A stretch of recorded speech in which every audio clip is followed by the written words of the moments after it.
বিয়ের আসর মাতিয়ে বাড়ি ফেরার পথে দুর্ঘটনার কবলে পড়ল একটি ব্যান্ড পার্টি।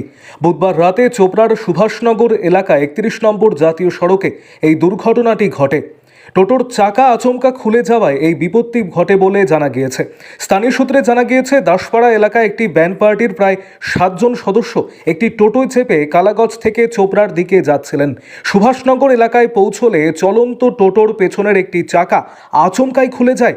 এর ফলেই টোটোটি নিয়ন্ত্রণ হারিয়ে রাস্তার মাঝেই উল্টে যায়। প্রত্যক্ষদর্শী শিবেন মণ্ডল জানিয়েছেন, টোটোটি উল্টে যাওয়ার ফলে ভেতরে থাকা 7 জনই কম বেশি চোট পান, তবে দুজনের অবস্থা বেশ গুরুতর। খবর পেয়ে ঘটনাস্থলে পৌঁছয় চোপড়া থানার পুলিশ এবং স্থানীয় বাসিন্দাদের সহযোগিতায় আহতদের উদ্ধার করে দলুয়া ব্লক প্রাথমিক স্বাস্থ্য কেন্দ্রে নিয়ে যাওয়া হয়। এই ঘটনায় এলাকায় ব্যাপক চাঞ্চল্যের সৃষ্টি হয়। আমি পিছনে আসছিলাম তো, সামনে টোটোটা ক্রসিং হয়ে যায়, চাকা খুলে যায়, পাল্টি হয়ে গেল। কোথায়, জায়গাটা কোথায়? সুভাষনগর আচ্ছা, কতজন ছিল টোটোতে? 6-7 জন ছিল। তার সকলেই আহত হয়েছে? হ্যাঁ, 2 জন আহত বেশি হয়েছে। ওরা কোথায় যাচ্ছিল কাকা? বিয়ে বাড়ি অনুষ্ঠান যাচ্ছিল মনে হয়। মানে কোন দিক যাচ্ছিল? চোপড়া দিকে যাচ্ছিল, কালাগাছ থেকে আসতেছিল। ও, কালাগঞ্জ থেকে চোপড়া দিকে যাচ্ছিল। হ্যাঁ, যাচ্ছিল।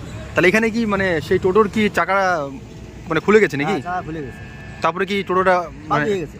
ও আচ্ছা, ওরা কি ভেঙে গেছে না ঠিকঠাক আছে? না, টোটো ভেঙে গেছে মনে করো, পুরো হয়ে গেছে। কোনো গাড়ির সঙ্গে ধাক্কা না না, লেগেছিল? এমনি চাকা খুলে গেছে। কি নাম দাদা আপনার? আমার নাম শিবেন মণ্ডল।